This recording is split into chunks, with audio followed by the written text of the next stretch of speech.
Praise lord. સગડાને ખ્રિસ્તમાં સલામ. ફરીથી પ્રભુ આપણને એકઠા કર્યા, સંગત આપી આરાધના કરવા માટે, વચન વાંચવા માટે, પ્રભુનું રોજ નામ લેવું, પ્રભુના રોજ વચન વાંચવા, સાંભળવા, મનન કરવું જરૂરનું છે. કારણ કે માણસ કેવળ રોટલીથી નહીં પણ દેવના મુખમાંથી કરતા દરેક વચનથી જીવશે. તો પ્રભુના વચનને સાંભળવા જરૂરના છે, પ્રભુના વચનનું મનન કરવું જરૂરનું છે. લખેલું છે, જે માણસ નિયમશાસ્ત્રનું રાત દિવસ મનન કરે છે, અભ્યાસ કરે છે, વચનને વિચારે છે, તે ધન્ય માણસ છે અને તે જે કંઈ કરે છે એમાં પ્રભુ એને સફળતા પણ આપે છે. આવો પ્રભુના વચનને વાંચતા પહેલા, સાંભળતા પહેલા, મનન કરતા પહેલા આવો પ્રાર્થના કરીએ. આપણી આંખો બંધ કરીએ, મસ્તક નમાવીએ. જે રાજાનો રાજા છે, પ્રભુનો પ્રભુ છે, જે સ્તુત્ય દેવ છે ને જેની આરાધના ભજન થવું જોઈએ. અને પ્રભુ ઈસુ ખ્રિસ્ત વિશે કહેવામાં આવ્યું, ઓ દેવ, તારું રાજ્ય સનાતન છે, સદાકાળનું છે અને તારો રાજદંડ એ ન્યાયી દંડ છે. હા, જીવતા પ્રભુ ઈસુ ખ્રિસ્ત, તમારી વાતોને પ્રકટીકરણના પુસ્તક ને વાંચવા, સાંભળવા માંગીએ છીએ. તમને થયેલું પ્રકટીકરણને અમે સમજવા માંગીએ છીએ. જોડેલા દરેક વાલા ભાઈ બહેનોને આશીર્વાદ આપો, કૃપા આપો અને પ્રભુ સહાય કરો. પવિત્ર આત્મા, અમે તમારા પર નિર્ભર છે, સરસ સત્યમાં દોરનાર, સહાય કરજો. પ્રભુ ઈસુ ખ્રિસ્તના નામમાં પ્રાર્થના કરીએ છીએ. Amen, amen. Praise God. Good morning અને દરેકનું સ્વાગત કરીએ છીએ. આપણે પ્રકટીકરણના પુસ્તકનો અભ્યાસ કરીએ છીએ. આપણો આ 18મો અધ્યાય છે. દુનિયામાં બધા લોકો વાંચે છે, આપણે પણ વાંચીએ છીએ. દરેક લોકો મનન કરે છે, આપણે પણ મનન કરીએ છીએ. દરેકનો વિશ્વાસ, દરેકનો વિચાર, દરેકની સમજણ એ જેમ જેમ પ્રભુના સાથે એમનો સંપર્ક છે અથવા તો જેમ જેમ તેઓ આત્મિક છે એ પ્રમાણે તેમને વિચારો, એ પ્રમાણે એમને સમજણ પડે છે. 18મા અધ્યાય એ 17મો અધ્યાય ગયા દિવસોમાં જોઈ ગયા. 16મા અધ્યાયમાં 7 પ્યાલા કેવા રેડાશે પૃથ્વી પર, એટલે દેવના અનર્થો, એની વાત આપણે વાંચી. 14મા અધ્યાયથી જો શરૂ કરીએ તો જે 7 વર્ષનો ગાળો સ્વાપદ ને ખ્રિસ્ત વિરોધીનો છે એ જેવા પૂરા થશે અને એમનું જે રાજ્ય થોડા સમય માટે છે, શૈતાનનું, ખ્રિસ્ત વિરોધીનું એટલે સ્વાપદ અને જુઠ્ઠો પ્રબોધક એ જુઠ્ઠો આત્મા, એમના જે રાજ્ય છે, જેવા 7 વર્ષ પૂરા થશે ત્યારબાદ પ્રભુ પ્યાલા રેડવાનો છે, એટલે અનર્થો પૃથ્વી પર આવવાના છે. એ દેવનું રાજ્ય ત્યારે શરૂ થશે, દેવનો અધિકાર પૃથ્વી પર દેખાશે. પ્રભુ ઈસુ ખ્રિસ્તે, જેમ આપણે 12મા અધ્યાયમાં જોઈએ છે કે જે સેવકો પૃથ્વી પર બી હતા અને શૈતાન આકાશમાં લડાઈ ચાલી, મિખાએલ ને તેના દૂતોની સામે જે અજગર હતો અને એના દૂતો સાથે સાથે લડ્યા. અને ત્યારે લખેલું છે કે અજગરને ત્યાં સ્થાન મળ્યું નહીં, આકાશમાં એને સ્થાન ન મળ્યું અને એ નીચે પડ્યો. અને પછી જે ઊંડાણમાં જે સ્વાપદ છે એને બહાર કાઢવામાં આવે છે ને બધો અધિકાર આ અજગર પોતાનો અધિકાર સ્વાપદને આપે છે. અને જુઠ્ઠો પ્રબોધક જે છે એ પણ ને એના સાથે આખું સૈન્ય જે પેટાળમાંથી નીકળે છે આત્માઓ, એમનું પૃથ્વી પર રાજ રહેશે અને તેઓ એક મોટું નગર બાંધશે અથવા એક મોટું રાજ્ય તેમનું સ્થપાશે. અને 14મા અધ્યાયમાં આપણે જરા જોઈ ગયા કે શરૂઆતમાં એક દૂતની પાસે સનાતન સુવાર્તા હતી અને તે સુવાર્તાની વાત ત્યાં લખેલી છે. અને પછી આપણે 17મા અધ્યાયમાં જોઈ ગયા કે 17મા અધ્યાયમાં જે સ્વાપદ કોણ છે, એ જે વેશ્યા અથવા તો જે નગર, મોટું નગર, એ કોણ છે. 18મા અધ્યાયમાં નગર જે પડે છે એના વિશે લખેલું છે. અને 19મો અધ્યાય એમાં પણ જે 14મા અધ્યાયની પહેલી કડી આપણે જેમ વાંચી કે જે ખ્રિસ્ત હતો હલવાન અને તેની સાથે 1,44,000 સંતો, તેઓ સિયોન પર્વત પર હતા. તો એની વાતો 19મા અધ્યાયથી શરૂ કરવામાં આવે છે. એટલે જે પ્યાલાઓ રેડાવાના છે 16મા અધ્યાયમાં, એ 16મા અધ્યાયમાં કહે છે કે જે બાબિલોન છે, પછી ત્યાં શબ્દો છે આ સ્વાપદ, જુઠ્ઠો પ્રબોધક, એમની વાતો છે. પૃથ્વી પરના જે રાજ્ય છે એની વાતો છે. તો આ જે પ્યાલા રેડાવાના છે એની ઘટનાઓ અને એ કોના ઉપર છે એનો ખુલાસો પ્રભુ ઈસુ ખ્રિસ્ત 17મા અધ્યાયમાં, 18મા અધ્યાયમાં, 19મા અધ્યાયમાં, 20મા અધ્યાયમાં આપે છે કે શું શું ઘટના બનવાની છે. 18મો અધ્યાય આપણે વાંચીએ પહેલી કલમ. અહીંયા બાબિલોન જે છે એટલે ગૂંચવણનું શહેર, મોટું નગર, એના માટે શબ્દ છે એ પડ્યું, એની વાત છે. આપણે વાંચીએ, સાંભળીએ પહેલી કલમ. પ્રકટીકરણ 18મો અધ્યાય પહેલી કલમ.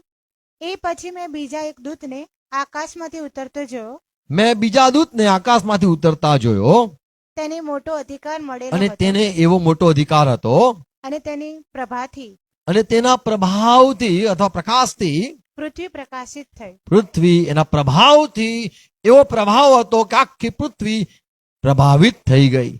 હવે આપણે જે વાંચનારા એ કદાચ 16મો અધ્યાય વાંચો તો એમ લાગે કે 7 પ્યાલા રેડાઈ ગયા અને સંપૂર્ણ થઈ ગયું.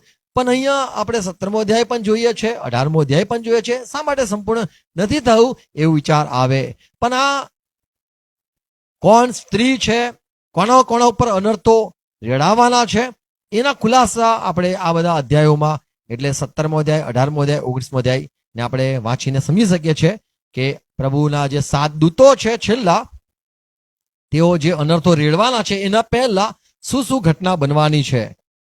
તો પહેલી ઘટના અહીંયા જોઈએ છે કે જેની પાસે અધિકાર હતો મોટો દૂત, અને એ દૂતના પ્રભાવથી આખી પૃથ્વી, શબ્દ છે આખી પૃથ્વી બધી જ જગાએ કે છે કે પ્રભાવિત થઈ ગઈ અથવા પ્રકાશિત થઈ ગઈ.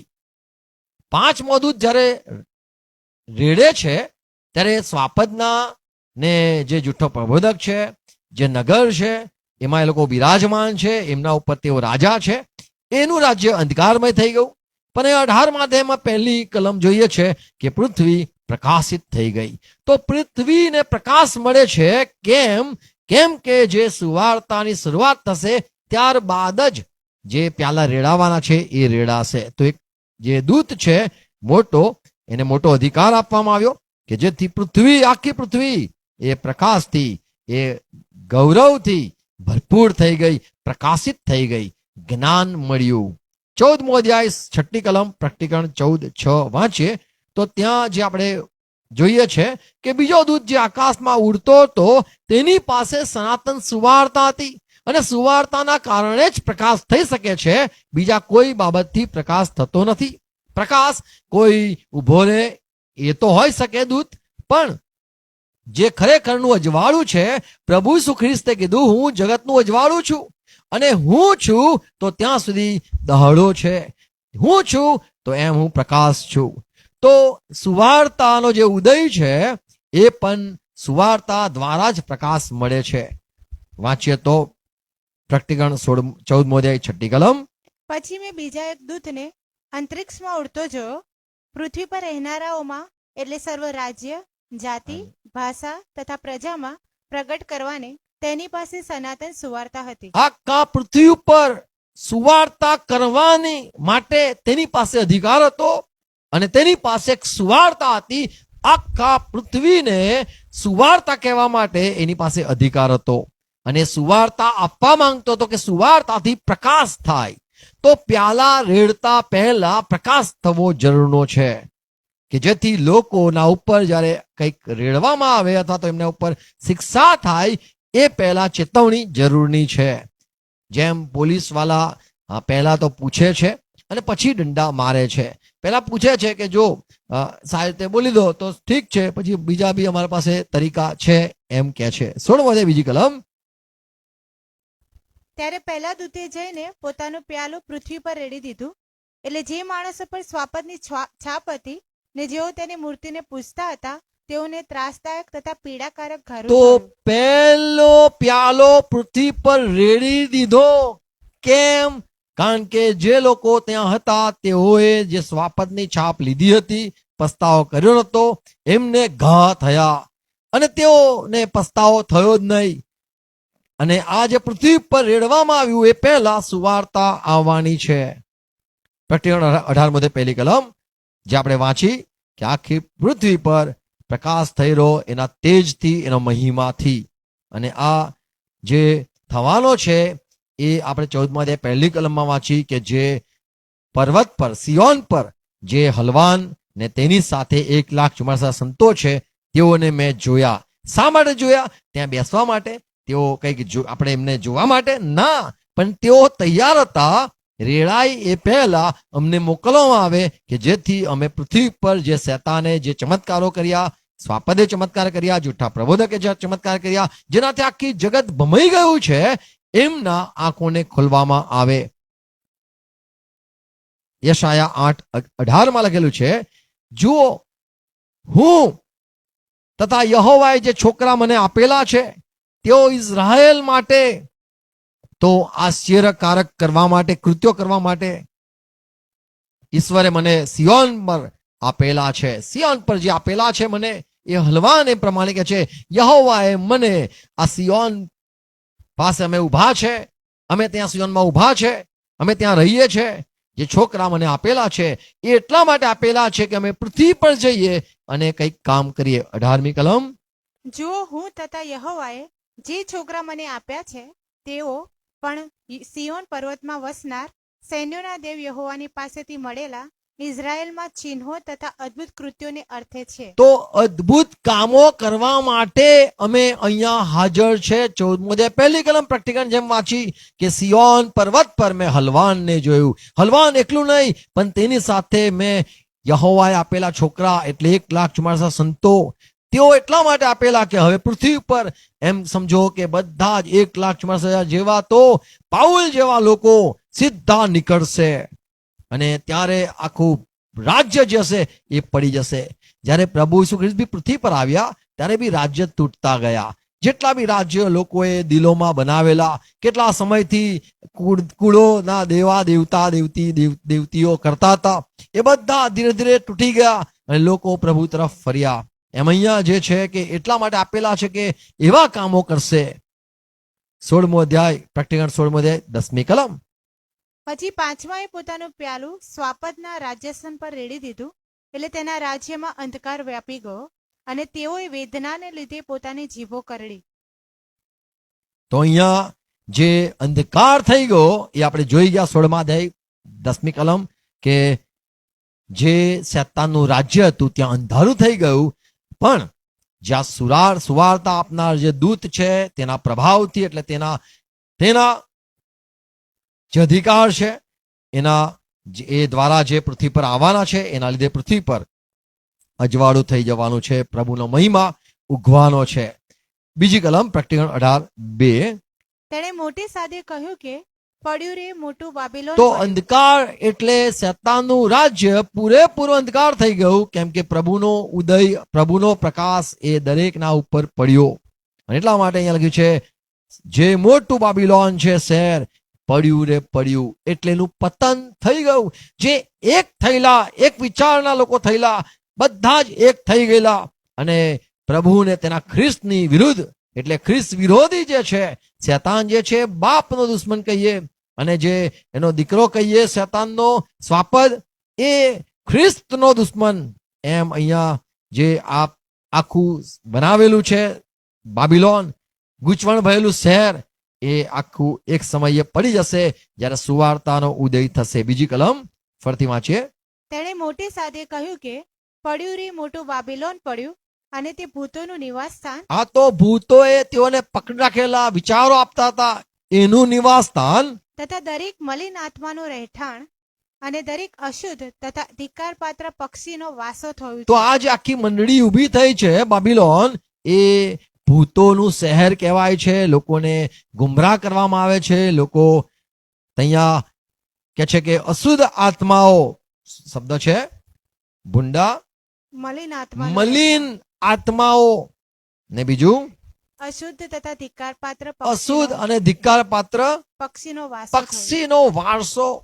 જેમ પ્રભુએ કીધું બી વાવનાર વાવવા ગયો અને તરત પક્ષી આવે છે, લઈ જાય છે, રખે ને કોઈ માણસ સુવાર્તા સાંભળીને તાણ પામે. તો જેમ શૈતાનના રાજ્યમાં જે બધા પક્ષીઓ છે અને શૈતાનના જે દૂતો છે, પતિત દૂતો, તે વચન ચોરી જાય છે, એમ પણ હવે જે થવાનું છે, પ્રભુનો રાજ્ય ફેલાવવામાં આવશે અને ત્યારે આ જે અશુદ્ધ આત્માઓ છે તેઓ બધા પડી જશે. એમના રાજ્ય, એમની તાકાત દેખાઈ જશે કે કશી તાકાત નથી.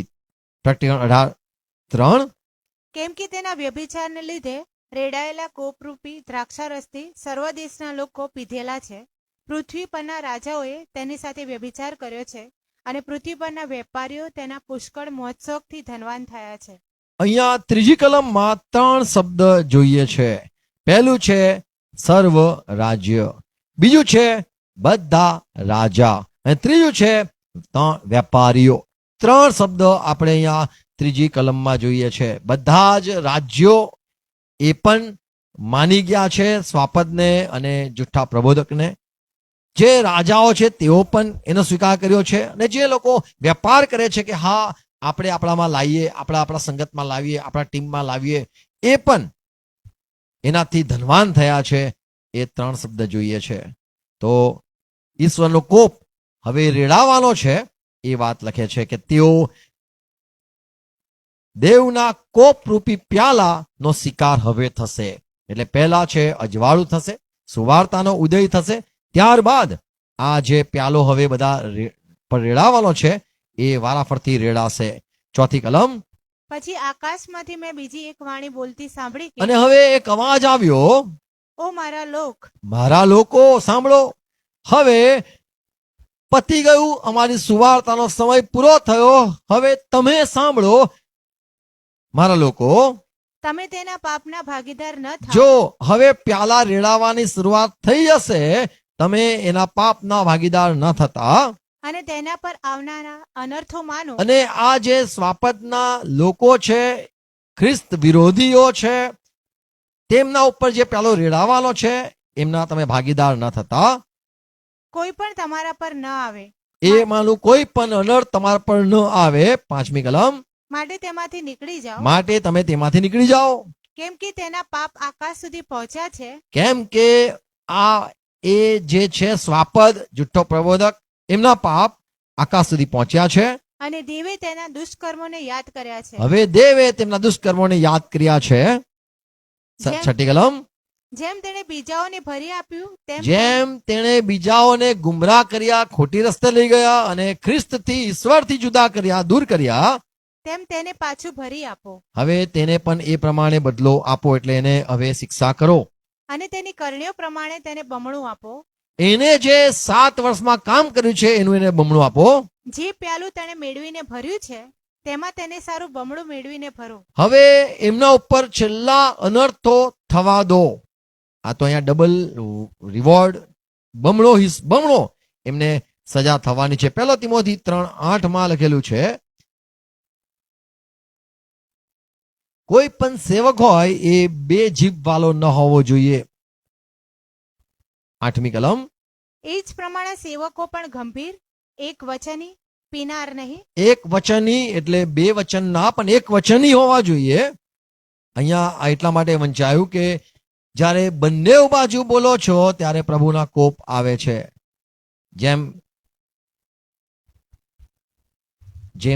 યાકૂબ 3:1 લખેલું છે કે આપણે જાણીએ છીએ કે જે ઉપદેશ કરે છે સેવકો છે તેઓને વિશેષ સજા થાય છે, કેમ કે તેઓ 2 જીભે બોલે છે. ગીત શાસ્ત્ર 12મો અધ્યાય 2જી કલમમાં લખેલું છે, લોકો આવી રીતે વાત કરે છે. 12મો અધ્યાય 2જી કલમ. દરેક પોતાના પડોશી સાથે અસત્ય બોલે છે, દરેક પોતાના પડોશી સાથે અસત્યતાથી બોલે છે, ઢોંગી હૃદયવાળા મોડેથી ખુશામત કરે છે, ઢોંગી હૃદયવાળા ખાલી મોંથી ખુશામત કરે છે. યહોવા સર્વ ખુશામત કરનારા હોઠો, હવે આ જે ડબલ હૃદયવાળા છે, 2 હૃદય ધરાવે છે, તેઓને તથા વડાઈ કરનારી જીભોનો નાશ કરશે. તો પ્રભુ તેમનો નાશ કરશે. નિર્ગમન 22મો અધ્યાય 4થી કલમ.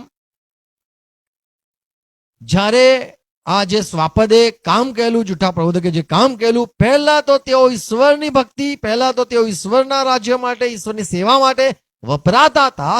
હવે પોતાની સેવા થાય, પોતાને મહિમા મળે, પોતાનું નામ થાય અને પોતાનું રાજ્ય પૃથ્વી પર સ્થપાય, હવે એવા વિચારો ધરાવનારા આ 2 મનવાળા દુષ્ટ આત્માઓ, એમને પણ ડબલ અથવા તો બમણું એમને ભરવાનું થશે.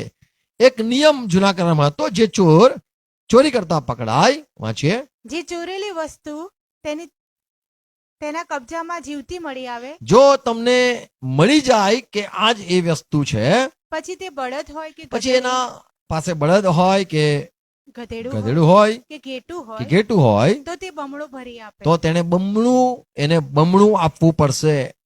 તો જે આત્માઓને શિકાર કર્યા છે, જે આત્માઓને આ સ્વાપદે જુઠ્ઠા પ્રબોધકે ચોરી લીધા છે, ઈશ્વરની ભક્તિ ના કરો પણ અમારી કરો, અને એ એમના માટે બમણો હિસ્સો અથવા બમણું એમના ઉપર આવવાનું છે. યર્મિયા 16મો અધ્યાય 18મી કલમ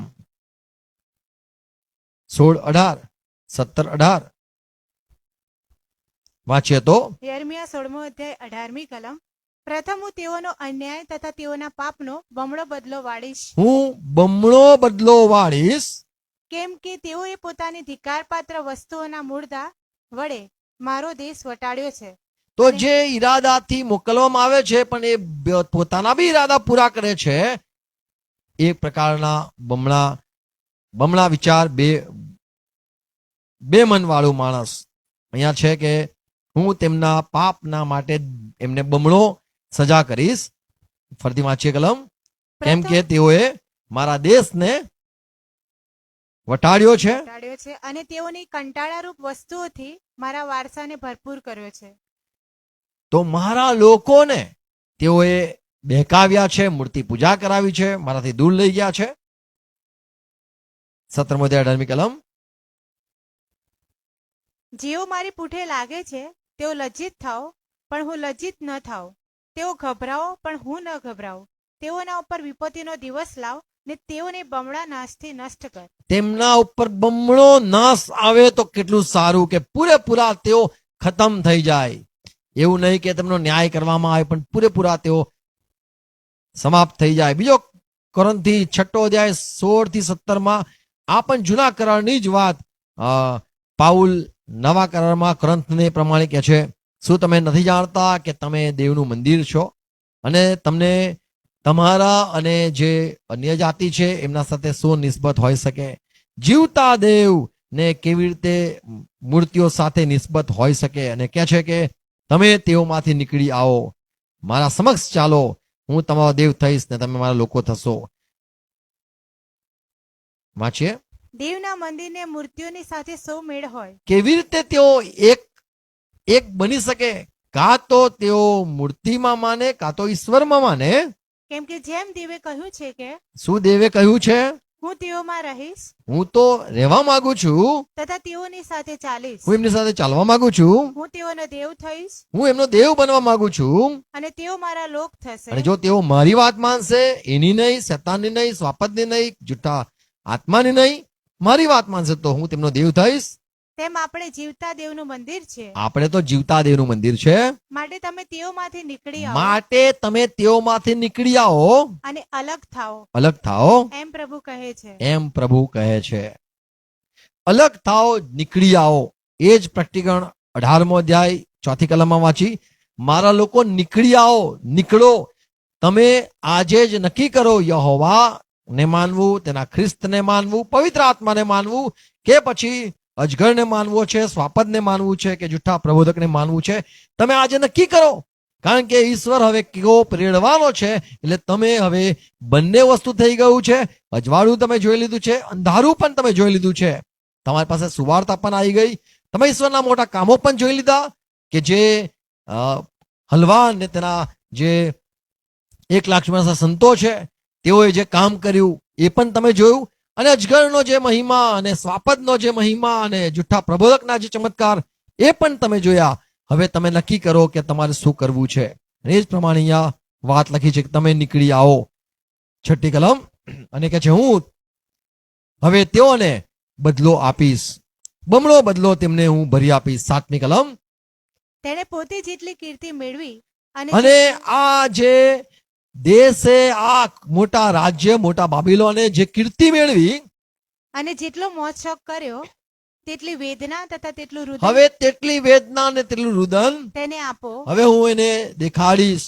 જેના લોકો મહિમા કરતા હતા, લોકો કહેતા હતા સ્વાપદ જેવું કોણ, એના જેવું કોણ, અને એના જેવું મોટું કોણ, મહાન કોણ. અને એ પોતાને જે મોટો મનાવતો હતો, હવે એને એ પ્રમાણે વિપત્તિ, એ પ્રમાણે વેદના થશે. અને જે પોતાના મનમાં કહેતું હતું કે હું રાજા છું, હું રાણી છું અને મારી પ્રજા છે, હવે પ્રજા વગરની રાણી હવે એ વિધવા થઈ જશે. 7મી કલમ. તેણે પોતે જેટલી કીર્તિ મેળવી અને જેટલી કીર્તિ મેળવી જેટલો મોજશોખ કર્યો તેટલી વેદના તથા રુદન તેને આપો, કેમ કે તે પોતાના મનમાં કહે છે કે હું રાણી થઈને બેઠી છું, હું વિધવા નથી અને હું રુદન કરનારી નથી. હું 7 વર્ષ નહીં, અમે પૃથ્વી પર રાજ કરતા જ રહીશું અને અમારું રાજ્ય અમે અહીંયા જ રાખીશું. અને મારા જે લોકો છે આખી પૃથ્વી પર બધા સ્વાપતને માની ગયા છે, અજગરને માને છે દેવ તરીકે અને જુઠ્ઠા પ્રબોધકને પણ માને છે. અમારી પાસે પ્રજા છે, અમે પરણેલા છે, પણ કે છે હું હવે તને વિધવા કરી દઈશ, હું તારી પાસે જે છે એ હું લઈ લઈશ, તારો વૈભવ લઈ લઈશ. 8મી કલમ. એ માટે એક જ દિવસમાં એક જ દિવસમાં, તેના પર અનર્થો હવે એક જ દિવસમાં અનર્થો એટલે મરણ તથા રુદન તથા દુકાળ આવશે અને તેને અગ્નિથી બાળી નાખવામાં અને આવશે. તેને અગ્નિથી બાળી નાખવામાં આવશે. એક જ દિવસમાં હું ન્યાય કરીશ ને એક જ દિવસમાં એમને હું જોઈ લઈશ. યશાયા 5:14 વાંચીએ, ત્યાં પણ એક દિવસની વાત લખી છે. એક દિવસ આવશે અને હું એને જોઈ લઈશ. યશાયા 9:14. ઓકે. યશાયા 9:14 કલમ. માટે યહોવાએ ઇઝરાયેલનું માથું તથા તેનું પૂંછડું, ખજૂરીની ટોચ તથા સરકટ એક જ દિવસે કાપી નાખ્યા છે. તો અહીંયા લખેલું છે કે પ્રભુ એક જ દિવસમાં એનું માથું હોય કે પૂંછડું હોય, એટલે રાજા હોય કે એની પ્રજા હોય, અજગર હોય કે તેનો દીકરો હોય, આગેવાન હોય કે એનો નીચેનો માણસ, એના નીચે ચાલનાર, પાછળ એને ચાલનાર શિષ્ય હોય, હું એક જ દિવસમાં કાપી નાખીશ. તો અહીંયા જે 8મી કલમ આપણે પ્રકટીકરણ 18:8 જોયું કે પ્રભુ જે રેડવાનો છે કોપ, એક જ દિવસમાં મરણ, વેદના, અકાળ, દુઃખો હું અને અગ્નિથી બધું બાળી નાખીશ અને દેવ ન્યાય કરશે. 8મી કલમ પ્રકટીકરણ 18:8. એ માટે એક જ દિવસમાં તેના પર અનર્થો એટલે મરણ તથા રુદન તથા દુકાળ આવશે અને તેને અગ્નિથી બાળી નાખવામાં આવશે, કેમ કે તેનો ન્યાય કરનાર પ્રભુ દેવ સમર્થ છે. આમેન. તો પ્રભુ એનું સામર્થ બતાવશે, એક જ દિવસમાં આ ન્યાય પણ કરશે. હવે 9મી કલમ જે જોઈએ છે ત્યાં શબ્દ છે રાજા, પૃથ્વીના રાજા, જે લોકો રાજાશાહી અથવા તો જે લોકો આગેવાન છે, ઉપરી છે, અથવા તો દેશના મોટા મોટા માથા કો, પ્રધાન કો, એ લોકો એ કીધું કે જેવું સ્વાપત કહેશે એવું જ અમારા રાજ્યમાં થશે. કદાચ દક્ષિણ કોરિયા કે કયું કોરિયા, એમાં રાજા જે છે એનું જ નેટ ચાલે, એનું જ ટીવી ચાલે, એના જ ન્યૂઝ, એનું જ રેડિયો અને એની જ ચેનલો, બીજા કોઈથી કશું જોવાય નહીં, કોઈ ઓપ્શન જ નહીં. એમ આ જે પૃથ્વી છે એમાં બધા જ રાજાઓ સ્વાપદને માનશે અને એક જ પ્રકારનો ધર્મ, એક જ પ્રકારનું શિક્ષણ, એક જ પ્રકારનું એમનું બધું થવાનું છે. જેમ બાબિલોન જે શબ્દ ઉત્પત્તિમાં 11મા અધ્યાયમાં જોઈએ છે કે તે સમયમાં લોકોએ વિચાર્યું કે શું કરીએ, તો ઘણા કે છે જે નિમ્રોદ હતો અને એને કે છે એનો અર્થ થાય છે બળવાન શિકારી, અને યહોવાની સામે એને બંધ પોકાયેલું અને એને કીધેલું કે આપણે નગર બાંધીએ. ઘણા અલગ અલગ વાતો એના વિશે ઇતિહાસ છે, પણ એના વાતમાં દરેક લોકોએ સહેમતી આપેલી અને કોઈ પણ વાંકું નતું થયું, કોઈ પણ આડું નતું થયું, અને તેઓએ એક મોટો બુરજ બાંધવાનો યોજના કરી હતી અને ઈશ્વરે ત્યાં ભાષાઓ બદલીને તેઓને વિખેરી નાખ્યા હતા. તો એ ગૂંચવણ બનાવી દીધું હતું. એમ જે સમય આવવાનો છે એ સમયમાં બધા જ સ્વાપદને માનશે, બધા જ કાં તો ખ્રિસ્તને માનશે, કાં તો સ્વાપદને માનશે, અજગરને માનશે, કાં તો ઈશ્વરને માનશે, પવિત્ર આત્મામાં માનશે, અથવા તો પછી જુઠ્ઠા પ્રબોધકમાં માનશે. 9મી કલમમાં જે શબ્દ છે રાજાઓ, પૃથ્વીના જે રાજાઓએ તેની સાથે વ્યભિચાર તથા મોજશોખ કર્યો, તેઓ જ્યારે તેમાં લાગેલી આગનો ધુમાડો જોશે ત્યારે તેઓ તેને માટે રડશે, વિલાપ કરશે. તો હવે જે આગેવાનો છે, પ્રધાનો છે, તેઓની વાત લખેલી છે. અને હું જો કહું આના વિશે તો 3 ભાગ હવે શેતાનના રાજ્ય અથવા તો જે એનું મોટું નગર છે એના 3 ભાગ થઈ ગયા છે. એ આપણે આજ અધ્યાયમાં જોઈ શકીએ છીએ. પ્રેક્ટિકલ 16:9-19 વાંચો, 16મો અધ્યાય 19મી કલમ વાંચો તો ત્યાં લખ્યું છે મોટા નગરના 3 ભાગ થઈ ગયા. મોટા નગરના 3 ભાગ થઈ ગયા. મોટા નગરના 3 ભાગ થઈ ગયા અને રાજ્યોના નગરો પડ્યા. હવે અહીંયા રાજ્યોના નગરો પડ્યા શબ્દ છે. અને દેવને મોટા બાબિલોનનું સ્મરણ થયું કે તે પોતાના સખત કોપના દ્રાક્ષારસનું પ્યાલું તેને આપે. તો આ પહેલી શબ્દ જોઈએ છે. પહેલો શબ્દ 18મો અધ્યાય, પ્રેક્ટિકલ 18મો અધ્યાય તેની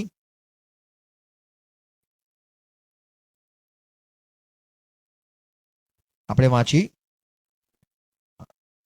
આપણે કઈ કલમ વાંચી? 9મી કલમ. બધા રાજ્યો, ત્રીજી કલમ વાંચી.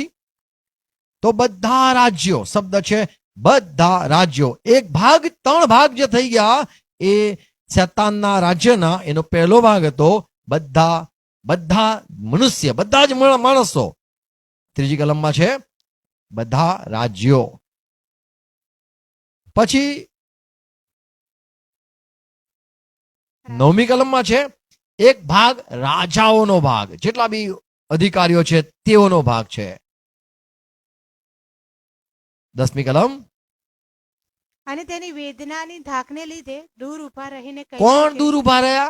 રાજાઓ. પછી અરે રે અરે રે. અને કહેવા લાગ્યા અરે રે, એટલે કોણ? તો કે જે આ અમારો અજગર, અમારો સ્વાપદ, અમારો જુઠ્ઠો પ્રબોધક, એનું આ રાજ્ય છે. અરે રે. મહાન બાબિલોન નગર, બળવાન નગર, એક ઘડીમાં તને કેવી શિક્ષા થઈ છે. આ કેવું થઈ ગયું વિચારે છે રાજાઓ. અને 11મી કલમ.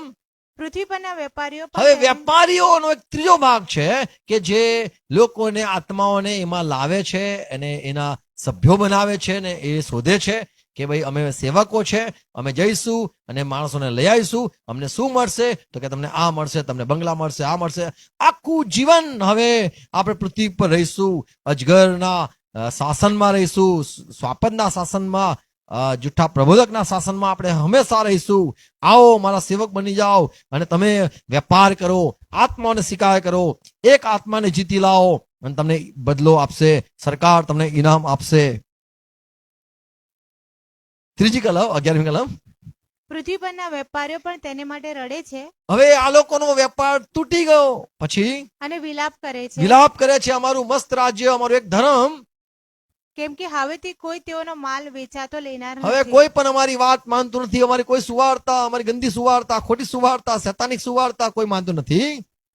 સોનું, રૂપું, કિંમતી રત્નો, મોતીઓ, બારીક શણનું કાપડ, જાંબુડા રંગના, રેશમી અને કિરમજી રંગના વસ્ત્ર તથા ધીરે ધીરે. સર્વ જાતનું હા. સુગંધી કાષ્ઠ, હાથી દાંતની, મૂલ્યવાન કાષ્ઠની, પિત્તળની, લોઢાની તથા સંગે મરમરની સર્વ જાતની વસ્તુઓ, વળી તજ, તેજાના, ધૂપદ્રવ્યો, અત્તર, લોબાન, દ્રાક્ષારસ, તેલ, જીરો મેદો, ઘઉં તથા ઢોરઢાક, ઘેટા, ઘોડા, રથો, ગુલામો તથા માણસોના પ્રાણ એ તેમનો માલ હતો.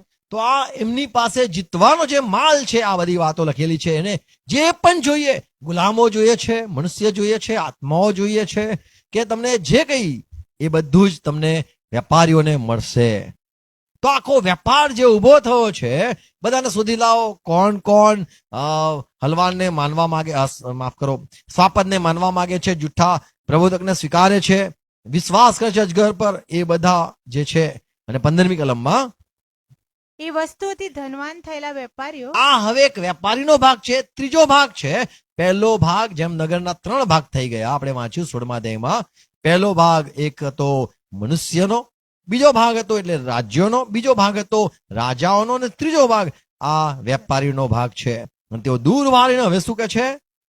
એ વસ્તુઓથી ધનવાન થયેલા વેપારીઓ તેની વેદનાની ધાકને લીધે રુદન તથા શોક કરતા દૂર ઉભા રહીને કહેશે કે અરે રે, બારીક શણના, જાંબુડા તથા કિરમજી રંગના વસ્ત્રથી વેષ્ટિત અને સોનાથી, રત્નોથી તથા મોતીઓથી અલંકૃત મહાન નગરને હાય હાય.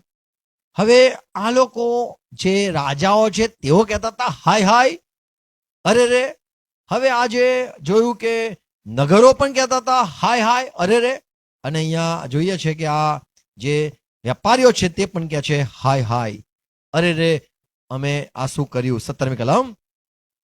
કેમ કે આ સર્વ એટલે મોટી સંપત્તિ એક ઘડીમાં નષ્ટ થઈ છે. હા સર્વ નાખુદા અને સર્વ સફર કરનારા ખલાસ્યો અને સમુદ્ર માર્ગે વેપાર કરનારા દૂર ઊભા રહ્યા.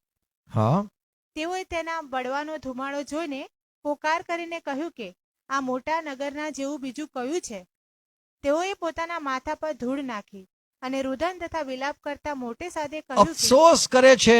હા અરે રે અરે રે, જે મોટા નગરની સંપત્તિથી સમુદ્ર પરના વહાણોના સર્વ માલિકો ધનવાન થયા, બધા માલિકો આ સ્વાપદની સુવાર્તા ફેલાવીને એના ભક્તો બનાવીને માલામાલ થયેલા.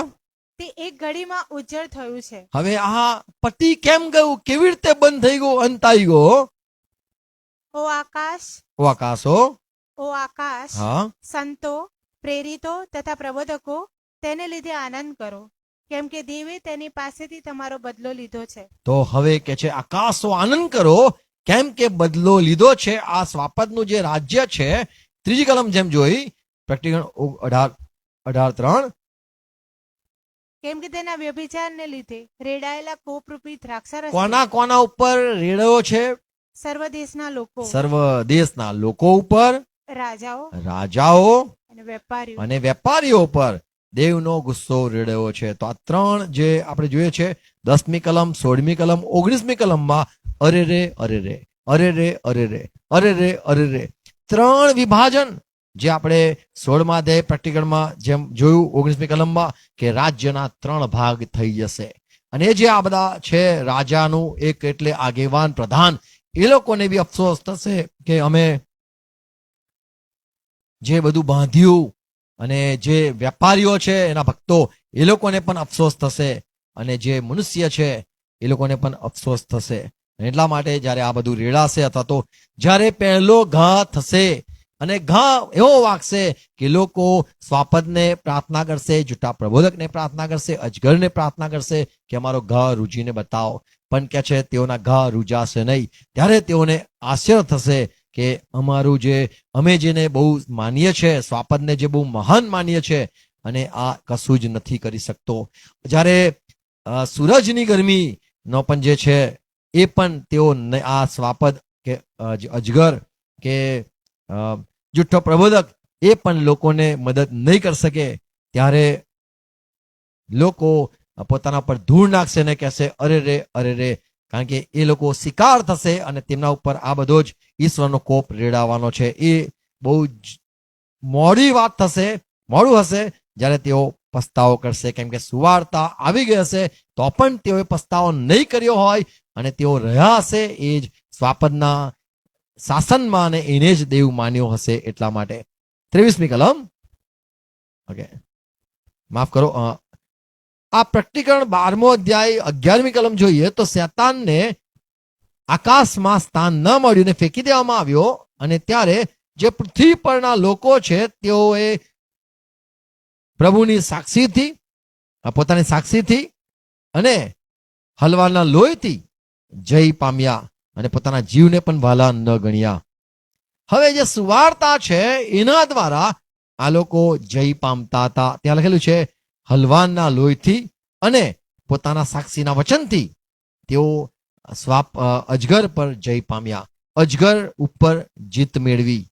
અજગર પર જીત એ સુવાર્તા દ્વારા મેળે છે.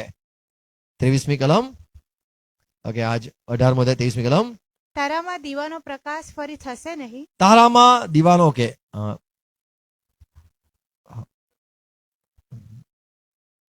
બરાબર છે, વાંચો.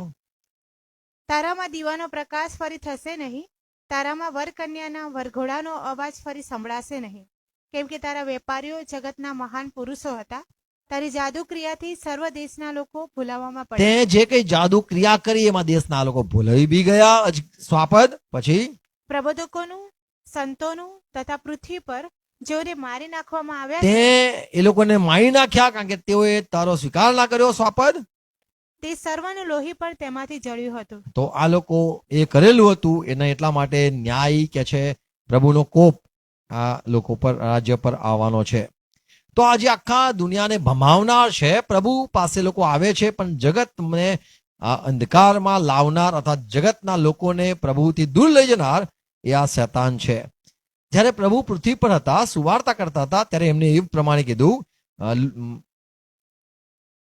લુક 12:51, તમે શું ધારો છો હું કેમ આવ્યો છું? પ્રભુ ઈસુ ખ્રિસ્તે એ પ્રમાણે જગતમાં હતા ત્યારે એવું કીધું. તમે શું માનો છો હું કેમ આવ્યો છું? શું શાંતિ કરાવવા માટે? એટલે બે ભાઈઓ ઝઘડે છે, બે ધર્મના લોકો છે, અલગ અલગ જાતના લોકો છે, એમને એક કરવા માટે આવ્યો છું? સર્વધર્મ સંભવ કરવા આવ્યો છું? બે જણા ઝઘડે છે, એમનું એક કરવા આવ્યો છું? શાંતિ કરવા આવ્યો છું? એવું ન ધારો, હું શાંતિ નહીં પણ હું તો ફૂટ પાડવા આવ્યો છું. હવે જ્યારે ફૂટ કેવી રીતે પડે છે એ જો જોઈએ તો યોહાનની સુવાર્તા 10મો અધ્યાય 19મી કલમ. તો શેતાનનું જે એકતા હતી, બાબિલોન એટલે લોકો, ગૂંચવાયેલા લોકો, એક મનના, એક વિચારના, રાજ્યો, રાજાઓ, પ્રજાઓ અને અધિપતિ અધિકારીઓ હોય કે પછી જે વેપારીઓ હોય, જે એક થઈ ગયેલા સ્વાપદની સાથે, તેમના ફૂટ કેવી રીતે પડે છે? તો સુવાર્તા દ્વારા પડે છે. હવે પ્રભુ ઈસુ ખ્રિસ્ત પણ આ જગતમાં જ્યારે આવ્યા તો એને પણ કેવી રીતે સેવા કરી? 10મો અધ્યાય, યોહાનની સુવાર્તા 10મો અધ્યાય 19મી કલમ. આ વાતોને લીધે યહૂદીઓમાં ફરીથી પક્ષ આ વાતોના લીધે યહૂદીઓમાં ફરીથી પક્ષ પડ્યા. કઈ વાતોને લીધે પક્ષ પડ્યા? તેઓમાંના ઘણાએ કહ્યું કે તેને ભૂત વળગેલું છે, આત્મિક લોકો કે એને ભૂત વળગેલું છે અને તે ઘેલો છે. તમે તેનું કેમ સાંભળો છો? બીજાઓએ કહ્યું કે ભૂત વળગેલા માણસની એ વાતો નથી. થોડું વિચારો તો ખરા. તો જે આત્મિક લોકો ભૂતો વળગેલા, પ્રભુ શું ભૂતથી કામ કરે છે એવું એક લોકો કહેતા હતા, અને જે સમજદાર લોકો હતા એ લોકો તર્ક વિતર્ક કહીને કહેતા હતા આ વસ્તુ સંભવ નથી. તો પ્રભુનું જે કામ હતું એનાથી ફૂટ પડતી હતી. એક જ દેશમાં અથવા એક જ પ્રજામાં આવી રીતના ફૂટ પડી. પ્રભુના ચમત્કારથી બી ફૂટ પડી ગઈ. 9મો અધ્યાય 16મી કલમ, જ્યારે એક આંધળાને દેખતો કરવામાં આવ્યો ત્યારે વાંચીએ. તેથી ફરીસીઓમાંના કેટલાકે કહ્યું કે તે માણસ દેવની પાસેથી આવ્યો નથી. તે માણસ દેવ પાસેથી આવ્યો નથી, કેમ કે તે વિશ્રામવાર પાડતો નથી. જો ભલે આંધળની આંખને આ ઈસુએ ખોલી, પણ તે વિશ્રામવાર તો પાડતો નથી. પણ બીજાઓએ કહ્યું કે પાપી માણસ એવા ચમત્કાર સી રીતે કરી શકે? એમ તેઓમાં બે પક્ષ પડ્યા. તો અહીંયા લખ્યું છે આ ઈસુ જો પાપી હોય તો કેવી રીતે તે આંધળાને દેખતા કરી શકે? એમ બે પક્ષ પડ્યા. એક કહેતા હતા કે જો આ પ્રભુ ઈસુ જો ખરેખર ઈશ્વર પાસેથી આવેલો હોય તો તેણે સાબત પાળવો જોઈએ, દેવની આજ્ઞાને પાડવી જોઈએ. અને બીજા કહેતા હતા કે કેવી રીતે આ પાપી માણસ, આજ્ઞા ભંગ કરનાર માણસ એ આંધળની આંખને ખોલી શકે? એટલે અહીંયા બે પક્ષ પ્રભુના ચમત્કારના લીધે થયા. એમ જ જે શેતાનનું, સ્વાપદનું, જુઠ્ઠા પ્રબોધકનું જે એક રાજ્ય હશે એને તોડવા માટે ઈશ્વરના જે લોકો છે, સેવકો છે, એ આવી રીતે કામ કરશે અને એમાં ફૂટ પડશે. ચમત્કારથી ફૂટ પડશે, એ કામોથી ફૂટ પડશે. અને હજુ જોઈએ છે પ્રકટીકરણ 7મો અધ્યાય તેની 43મી કલમ. ફરીથી એક પ્રભુના વાતથી, સુવાર્તાથી ફૂટ પડ્યા. 43 યોહાન 7 તેની 43 વાંચીએ. તેઓમાંના કેટલાકે તેને પકડવા ચાહ્યું, પણ તેના પર કોઈએ હાથ નાખ્યો નહીં. એ માટે તેને વિશે લોકોમાં ફૂટ પડી. તો લોકોમાં ફૂટ પડી, કારણ કે પ્રભુનું જે વચન, પ્રભુ ઈસુ ખ્રિસ્તે જે વાત કરી, એ જે જૂના કરારમાંથી વાત કરી, એના લીધે લોકોને એમાં ફૂટ પડી. તો પ્રભુ ઈસુ ખ્રિસ્તે પૃથ્વી પર જેટલું પણ શેતાનનું રાજ્ય હતું એમાં ફૂટ પાડતા રહ્યા. કોઈને પણ એક થવા ના દીધા. જે લોકો એક વિચારના હતા, એક શિક્ષણના હતા, અથવા તો એક ધર્મના હતા, એમાં ફૂટ પાડીને સાબિત કર્યું કે તમારું રાજ્ય એ શેતાનનું છે, ઈશ્વરનું રાજ્ય હોય એમાં કદી પણ ફૂટ પડતી નથી. અને પ્રભુએ પણ પ્રમાણે પ્રાર્થના કરી કે બાપ આ લોકોને એક મનના, એક વિચારના, અને તેઓ એક ચિત્તના, અને તેઓ એક સરખું બોલનાર, એક મનના મતના, અને આપણે જેમ પિતા એક છે તેમ તેઓ એક થાય. તો એકતા એ જે કદાચ સ્વાપદના રાજ્યમાં જે હશે એ પણ સુવાર્તા દ્વારા તૂટી જશે. તો જેમ આપણે વાંચ્યું 16મા અધ્યાયમાં કે કેવી રીતે પ્રકટીકરણ 16મો અધ્યાય તેની 19મી કલમ, કેવી રીતે સ્વાપદનું રાજ્ય તૂટી જશે. તો એ સુવાર્તા દ્વારા, ચમત્કાર દ્વારા, એ બધી વાતોના દ્વારા જ લોકોના વિચારો જે એક થયેલા છે, એક મનના થયા છે, યહોવા અને તેના અભિષેકની સામે થવા માટે તેઓ પૃથ્વી પર જે આંદોલન કર્યું છે, અથવા તો તેઓ પૃથ્વી પર એક રાજ્ય સ્થાપવા માંગે છે, એ વિચાર તેઓનો નહીં પૂરો થાય. જેમ બુરજ બાંધવા માટે વિચાર કરેલો એને તોડી નાખવામાં આવ્યું, એમાં ફૂટપાટ પાડવામાં આવી, તેઓના વિચારો, તેમને ભાષા બદલી નાખવામાં આવી અને તેઓ એ બુરજને બાંધવાનું મૂકીને જતા રહ્યા. એમ જ પ્રભુની એક સુવાર્તા આવશે ત્યારે આ રાજ્યમાં પણ ફૂટ પડી જશે. અને પ્રભુ કીધું જે રાજ્યમાં ફૂટ પડે છે તે ટકી નથી રહેતું, નિભય નથી રહેતું. પ્રકટીકરણ 19મો અધ્યાય 15મી કલમ. જે ખ્રિસ્ત છે, 19મો અધ્યાય આપણે આગળ જોઈશું તો એ ખ્રિસ્તની પાસે બે ધારી તલવાર હતી. શું લખેલું છે? તેના મોંમાંથી ધારવાળી તલવાર નીકળે છે હા, કે તે વડે તે વિદેશીઓને મારે. તે લોઢાના દંડથી તેઓના પર અધિકાર ચલાવશે અને સર્વશક્તિમાન એની પાસે તલવાર હતી. તલવાર હતી. તલવાર જે છે એ ટુકડા કરે છે, તલવાર જે છે એ વિંધે છે, તલવાર જે છે એ પ્રભુનું વચન છે કે જેના દ્વારા ફૂટ પડી શકે છે, વિચાર આવી શકે છે, એક થયેલા લોકોના પણ એ તેઓની એકતા પણ તોડી શકે છે. તો આ પ્રભુનું જે વચન આવશે ત્યારે શેતાનના રાજ્યમાં જે બાબિલોન છે એમાં ફૂટ પડશે. એને પહેલાથી બાબિલોન કહેવામાં આવે છે કે તમારું ગૂંચવણ ભયેલું છે, એ એકતા નહીં ચાલે. પ્રકટીકરણ 18મો અધ્યાય 14મી કલમ, 17મી કલમ, 21મી કલમ, 22મી કલમ, 23મી કલમમાં ઘણી ઘણી વાતો જે લખેલી છે, એક સરખી વાત લખી છે કે જ્યારે શેતાનનું રાજ્ય તૂટી જશે ત્યારે એવું કહેવામાં આવશે ત્યાં કોઈ પણ નહીં મળે. શું લખેલું છે? 14મી કલમ. તારા જીવના વાંછિત ફળ તારી પાસેથી જતા રહ્યા છે અને સર્વ સુંદર તથા કિંમતી પદાર્થો સુંદર કિંમતી પદાર્થો તારી પાસેથી જતા રહ્યા એ છે બધું તારી પાસે નહીં હવે મળે, અને નાશ પામ્યા છે નાશ પામ્યા છે, અને હવેથી તેઓ કદી મળશે નહીં. હવે મળશે નહીં. એટલે આ જે પ્રકટીકરણ પ્રભુ ઈસુ ખ્રિસ્તને થયું એને પહેલાથી ભવિષ્યવાણી કરી કે તારી પાસે જે છે સ્વાપદ, તારી પાસે અધિકાર છે, અજગર તારી પાસે અધિકાર છે, અને ઓ જૂઠા પ્રવર્તક તારી પાસે પણ જે અધિકાર છે, જે સામર્થ છે અને જે વૈભવ છે, એ બધું જ હવે શું નહીં રહે.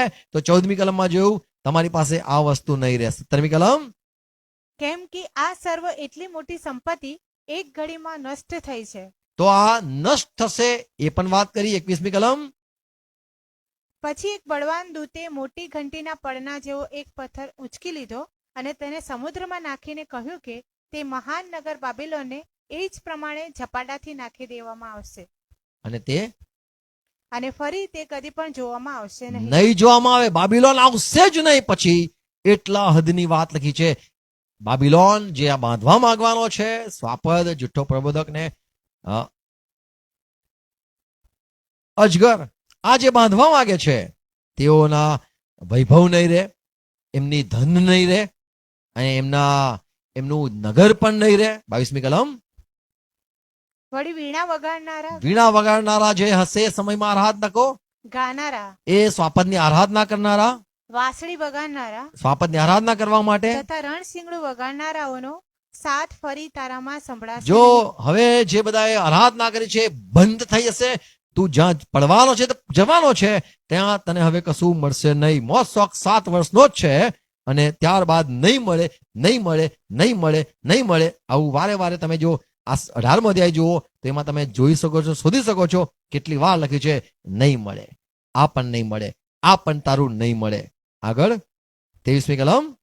તારામાં દીવાનો પ્રકાશ ફરી થશે નહીં. તને બુદ્ધિ મળશે જ નહીં.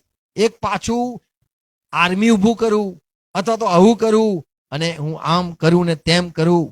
પછી તારામાં વર કન્યાના વરઘોડાનો અવાજ, અને ઓ બાબિલોન, તારામાં વર કન્યા જે લગ્ન કરાવશે, જેમ જ્યારે એ સમય હશે ત્યાં લોકો આરામથી ખુશ થઈને એમ કહેશે હવે તો આપણે એસ કરો, એક જ દુનિયામાં રાજ્ય છે, બધા ભાઈ ભાઈ થઈ ગયા, બધા બેન બેન થઈ ગયા, બધા જ સગાઓ, એક કુટુંબ, એક મોટું રાજ્ય અને એક જ ધર્મના લોકો, એક જ પ્રકારનું બધું જ જે તંત્ર 7 વર્ષમાં ઊભું થશે. એમાં કે છે કે પછી જે આ લગ્નની વાત છે એ નહીં થાય. વરઘોડાનો અવાજ ફરી સંભળાશે નહીં, હા, જે આનંદની વાત છે એ નહીં થાય. કેમ કે તારા વેપારીઓ જગતના મહાન પુરુષો હતા. આ તારા વેપારીઓ જે લાવીને તેઓને તેઓને બીજામાંથી લાવીને ઈશ્વર પાસેથી છોડાવીને તું તારા રાજ્યમાં લઈ ગયો અને અંદર લગ્ન કરાયા. એ વેપારીઓ તારી જાદુ ક્રિયાથી સર્વ દેશના લોકો ભૂલાવામાં પડ્યા. એનાથી બધા ભૂલાવા પડ્યા, પણ એ આ જે મર્ચન્ટ છે, વેપારીઓ છે, તેઓ પણ તારા માટે અફસોસ કરશે. તો પડ્યું રે પડ્યું બાબિલોન, એ મોટું નગર પડ્યું. બીજી કલમ, એક મોટો અવાજ મેં સાંભળ્યો. બીજી કલમ, તેણે મોટી સાથે કહ્યું કે પડ્યું રે મોટું બાબિલોન પડ્યું. કેમ પડ્યું? ફૂટ પડી ગઈ. એકતા રાખતા હતા, લાગતું હતું કે તમે બધા એક છો, રાજાઓ એક છે, પ્રજાઓ એક છે, વેપારીઓ એક છે, ભક્તો એક છે. એના અહીંથી અહીં બધાને લોકોને એના સ્વાપત પ્રભુમાં લાવે છે. બધું એક છે તંત્ર. પણ પડ્યું રે પડ્યું મોટું બાબિલોન પડ્યું. એ તો ભૂતોનું નગર, ભૂતોના તાકાતથી, અશુદ્ધાત્માના તાકાતથી એક થયું હતું, પણ હવે એ પડવાનું છે જ્યારે સુવાર્તા આવશે ત્યારે. અને પછી એ આ જે સુવાર્તા દરમિયાન જે ઈશ્વર તરફથી કોપ રેડાવવાનો છે એ પ્રભુના લોકો ઉપર નહીં હોય, પણ જે લોકો દુનિયામાં છે એ લોકો પર રહેશે. તો આ પ્રમાણની આ 18મો અધ્યાય છે. આપણે આગળ 19મો અધ્યાય બી પ્રભુની કૃપામાં આગળ અભ્યાસ કરીશું. Praise God. Thank you. God bless you. એવું વિચારું છું તમે સમજણ પડે છે, અને જો કદાચ ના પડતી હોય તો તમે કદાચ તમારો કોઈ વિચાર હોય તમે શેર કરી શકો છો. Thank you. God bless you. પ્રાર્થના કરીએ. પિતા પ્રભુ ઈસુ ખ્રિસ્તના નામમાં નમીએ છે, તમારા પવિત્ર વચન માટે આભાર માનીએ છીએ. બધા જે અધ્યાય છે, બધી વાતો છે, સ્પષ્ટ સમજાવી છે, લખેલી છે. જેમ તો વચન કે છે, પ્રેક્ટિકલમાં તમે કીધું જે વાંચે છે. હા પ્રભુ, અમે વાંચવા માંગીએ છીએ, સમજવા પણ માંગીએ છીએ. અને એમાં લખેલું છે પાળે છે. હા પ્રભુ, એમાંથી અમે શીખ્યા છે જે બાબિલોન છે એમાં જો અમે એક થયા હોય, એમાં જતા રહેવાના હોય, ભમાઈ જવાના હોય, તમને છોડી દેવાના હોય, અમને પ્રભુ કૃપા આપો. જેમ વાંચ્યું કે એમાંથી નીકળી આવો, અમે દૂર થઈએ અને પ્રભુ તમારા રાજ્યમાં હંમેશા રહીએ. અમારો ઉપયોગ કરો. આ બધી વાતો જે સંભળાવી પ્રભુ, વાંચી મનન કરતા રહીએ, સત્યતાને વળગી રહીએ, સાચું જે છે એને વળગી રહીએ, જૂઠું છે ખોટું છે એને તજી દઈએ. પ્રભુ, ભાઈ બહેનો જે સાંભળે છે દરેકને કૃપા આપો. આ વચન વવાય, સોગણ ફળ લાવે, પ્રકાશ પામે, વધુ સત્યતા પામે. પ્રભુ ઈસુ ખ્રિસ્તના નામમાં આમેન. પ્રભુ સંકલ્પના સાથે કરીએ. અવકાશમાં અમારા બાપ, તમારું નામ પવિત્ર બનાવો, તમારા રાજ્ય આવો, જેમ આકાશમાં ત્યાં પૃથ્વી ઉપર તમારી ઈચ્છા પૂરી થાવ. યસ એટલી આજ મને આપો, જવાનું માફ કરું છું તેમ માફ કરો. પ્રશ્ન ન લો, સાતમ છૂટકો કરો. રાજ્ય પરાક્રમ, મહિમા, સરકાર તમારા છે. Amen. Praise God. Thank you. God bless you.